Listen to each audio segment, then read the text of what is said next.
প্রিয় সংগ্রামী বন্ধুগণ, আজ জাতীয় নাগরিক পার্টি ঢাকা মহানগর কর্তৃক আয়োজিত আওয়ামী লীগ নিষিদ্ধের দাবিতে আয়োজিত এই বিক্ষোভ সমাবেশে উপস্থিত আছেন জুলাই গণঅভ্যুত্থানের শহীদ পরিবার বৃন্দ এবং জুলাই গণঅভ্যুত্থানে অংশ নেওয়া আহত যোদ্ধা বৃন্দ।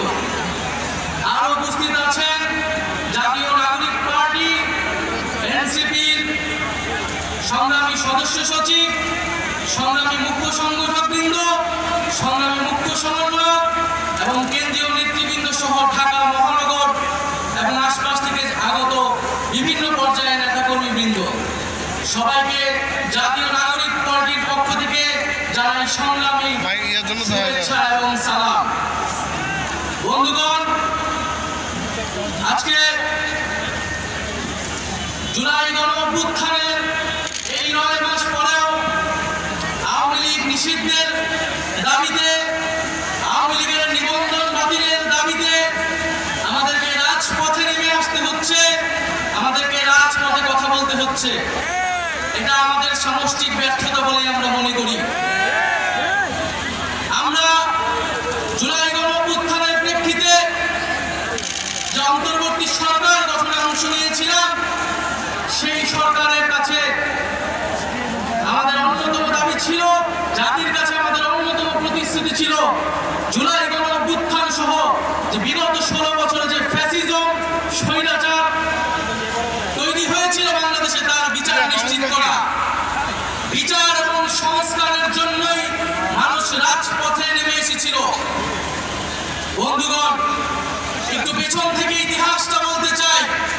বাংলাদেশের জনগণ এই 24-এ প্রথমবার রাজপথে নেমে আসেনি, রক্ত দেয়নি, আত্মত্যাগ করেনি। ইতিহাসের বিভিন্ন পর্যায়ে বাংলাদেশের জনগণ রাজপথে নেমে এসেছে, জীবন দান করেছে, শাহাদাত বরণ করেছে ন্যায় বিচার, মানবিক মর্যাদা, গণতন্ত্র, সার্বভৌমত্ব, স্বাধীনতা প্রতিষ্ঠার জন্য। 1947 সালে এই পূর্ববঙ্গের বাঙালি মুসলমান নিম্নবর্গের হিন্দুর সাথে কাঁধে কাঁধ মিলিয়ে এই পূর্ববঙ্গের জনপদের অর্থনৈতিক এবং ধর্মীয় সাংস্কৃতিক অধিকার রক্ষার জন্য লড়াই করেছিল। সেই লড়াইয়ের ফসল হিসেবে আজকের বাংলাদেশের সীমানা আমরা প্রতিষ্ঠা পেয়েছিলাম। যদিও সেই সময় আমাদের লড়াইয়ের গন্তব্য ছিল সমগ্র বাংলার অখণ্ডতা কায়েম করা, কিন্তু কলকাতার ব্রাহ্মণ্যবাদী জমিদারদের ষড়যন্ত্রের কারণে সেই রাষ্ট্রকল্প আমাদের ব্যর্থ হয়েছিল। ফলে আমরা পাকিস্তান রাষ্ট্রে সাময়িকভাবে আশ্রয় নিয়েছিলাম। কিন্তু বন্ধুগণ, দুঃখের সাথে আমাদের সেই 47-এর আজাদির স্বপ্ন লুট হয়ে গিয়েছিল খুব অল্প সময়েই। পাকিস্তানের শাসক গোষ্ঠী এখানে বাঙালি জনগোষ্ঠীর ভাষা, সংস্কৃতি এবং অধিকারের উপর হস্তক্ষেপ করেছে এবং বাঙালি জনগোষ্ঠীকে তার ন্যায্য অধিকার থেকে বঞ্চিত করেছে বারবার। ফলে এই বাংলাদেশের সকল ধর্মের মানুষেরা আবার ঐক্যবদ্ধ হয়ে 71 সালে অস্ত্র ধরে হাতে তুলে নিয়েছিল এবং একটি রক্তক্ষয়ী জনযুদ্ধের মাধ্যমে বাংলাদেশের স্বাধীনতা এবং সার্বভৌমত্ব প্রতিষ্ঠা করেছিল। কিন্তু আবারও দুঃখের সাথে 71-এর পরে এই 72 সালে আমার সোনার বাংলার স্বপ্ন এই মুজিববাদীদের হাতে বেহাত হয়ে গিয়েছিল। এই মুজিববাদীরা 72-এর সংবিধানের মাধ্যমে বাংলাদেশকে ভারতীয় শাসক গোষ্ঠীর হাতে তুলে দিয়েছিল। মুজিববাদী সংবিধানের মাধ্যমে যে স্বাধীন বাংলাদেশের আকাঙ্ক্ষা, যে মুক্তিযুদ্ধের শহীদদের আকাঙ্ক্ষা তৈরি হয়েছিল, সেই আকাঙ্ক্ষাকে ব্যর্থ করে দেওয়া হয়েছিল। মুজিববাদী সংবিধানে বাঙালি জাতীয়তাবাদের নামে এখানে বিভিন্ন জনগোষ্ঠীর যে ভাষার অধিকার, সেই অধিকারকে দমন করা হয়েছিল। মুজিববাদী সংবিধানে ধর্ম নিরপেক্ষতার নামে বাংলাদেশের ইসলাম জনগোষ্ঠী ধর্মবান মুসলমানের যে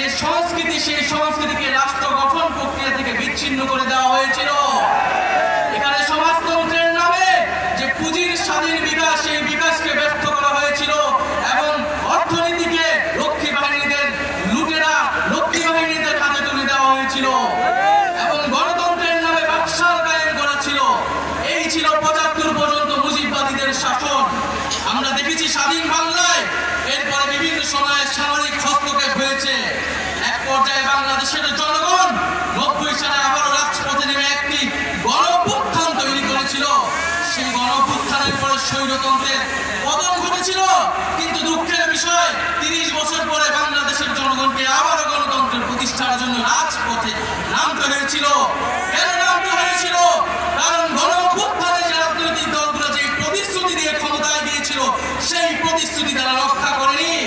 90-এর গণঅভ্যুত্থানকে যারা গণঅভ্যুত্থানে অংশ নিয়েছিল তারাই ব্যর্থ প্রমাণ করেছে। রাজনৈতিক দলগুলোর সেই নেতৃত্ব বাংলাদেশের জনগণ মেনে নেয়নি। বিগত 16 বছর রাজনৈতিক দলগুলোর, ফ্যাসিবাদ বিরোধী দলগুলোর নেতৃত্বে জনগণ রাজপথে নেমে আসেনি। বাংলাদেশের জনগণ ফ্যাসিবাদ থেকে মুক্তি পাওয়ার জন্য রাজপথে নেমে এসেছিল ছাত্র জনতার নেতৃত্বে। বন্ধুগণ, বিগত 16 বছর গল্প আমরা সবাই জানি। বিগত 16 বছরে আওয়ামী লীগ কিভাবে ফ্যাসিজম কায়েম করেছে, কিভাবে স্বৈরতন্ত্র কায়েম করেছে। তিনটি ভোটকে তারা কুক্ষিগত করে মানুষের ভোটাধিকার করে হরণ করেছিল। হত্যাকাণ্ডের মাধ্যমে বাংলাদেশের সেনাবাহিনীর দেশপ্রেমিক অংশকে তারা পরাস্ত করেছিল এবং বাংলাদেশের সার্বভৌমত্বকে হুমকির মুখে ঠেলে দিয়েছিল। 2013 সালে শাপলার হত্যাকাণ্ডের মাধ্যমে বাংলাদেশের ধর্মপ্রাণ মুসলমান এবং আলেম ওলামাদের মত প্রকাশের যে অধিকার, সেই অধিকারকে তারা হরণ করেছিল। এছাড়া ধারাবাহিকভাবে কোটা সংস্কার আন্দোলন, নিরাপদ সড়ক আন্দোলন, মোদী বিরোধী আন্দোলনে তারা হত্যাকাণ্ড এবং দমন পীড়ন চালিয়েছে। সর্বশেষ জুলাই-আগস্ট মাসে ছাত্র জনতা তাদের অধিকারের জন্য যখন রাজপথে নেমে এসেছিল, সেই জনগণের উপরে তারা এই দেশের পুলিশকে দিয়ে, এই দেশের সেনাবাহিনীকে দিয়ে, এই দেশের বিজিবিকে দিয়ে গুলি চালিয়েছিল।